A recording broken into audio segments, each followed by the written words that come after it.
What is up, guys, and welcome to another episode of the Skid Reviews, your place for the latest news, reviews, and reactions from comic books, movies, games, television, and music. Independence Day Resurgence is actually a movie. Do you know how long I've been waiting for Independence Day Part 2? I was there when this movie was huge. This movie was everything that anyone in my school talked about back in the day. Independence Day 1 was like the movie of my childhood. It was like the Star Wars of the 90s. You watch it a few times and then you go like, well, that's a little corny, isn't it? But it's still fun. It has this certain vibe, this charisma, this energy that just makes you fall in love with the movie. So naturally, I was really excited to watch Independence Day Resurgence. So Independence Day Resurgence is directed by Roland Emmerich. It was distributed by 20th Century Fox and had an estimated budget of around $165 million. So, what happens in this movie? Well, the aliens, they come back and that's it. So it's basically Independence Day 1, but the aliens come back. The difference now is that Earth has incorporated alien technology from the first movie. So now the great twist in Independence Day Resurgence is that the humans now have better guns. So how did I feel about the movie, honestly? Well, it's a big, loud CGI fuckfest with tons of cornball, cheesy dialogue, and Jeff Goldblum going, there you go. In other words, it's exactly like the first one, except that it's a lot worse. Two things. The first movie had charisma and it had energy. Independence Day Resurgence has none of this. But I do admit that this movie was mindless fun.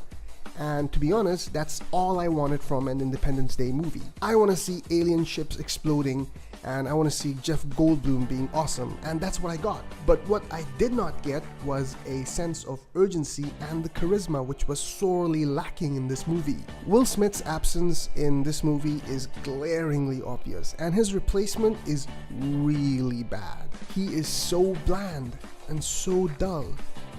Really dull. He has a lot of dialogue to work with, but he does absolutely nothing with it. And meanwhile, Liam Hemsworth is Liam Hemsworth. He basically plays the same kind of character in every movie, doesn't he? But I will give him this, he did try to have some fun with the movie. Okay, so now, guess what's the best part of this movie? Say it with me. 5, 4, 3, 2, 1, Jeff Goldblum.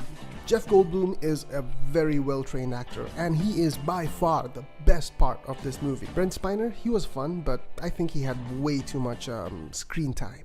Now, the CGI in this movie is pretty good, but it does suffer from moments where there's too much shit in one screen at one point of time. Rick McCallum from The Phantom Menace, Episode 1, would call that so dense.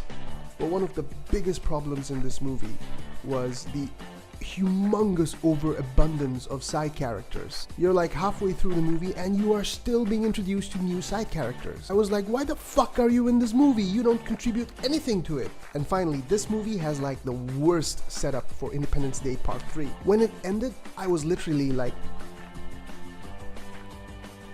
no way, this is so fucking lame. So yeah, I had some kind of fun in this movie. It provided me with, let's say, minutes of escapism, but that was it. I expected a lot from Independence Day Resurgence, and by a lot, I mean I wanted to have fun throughout the 1.5 hour or 2 hour of the movie, but I didn't get that. This was a shit movie, to be honest. It had some parts which were fun, and I would not recommend you to watch it in the theaters, except if you're a fan of Jeff Goldblum, then go watch it. Or you can download it off the internet as well. You see, I really don't care. I want them to lose money because they did such a shit movie of one of my favorite stories from my childhood. I was kind of pissed when I watched this movie. I expected a lot. I wanted to have some fun. I wanted to see some shit blowing up. I wanted to see Jeff Goldblum being awesome. I wanted to see Will Smith's son being great. But no, I got some of it, but not all of it, and I wanted all of it because it's Independence Day. So there you go, that's my rant/review. If you want to see more content, please do like this video and subscribe to this channel. And until next time, I will see ya.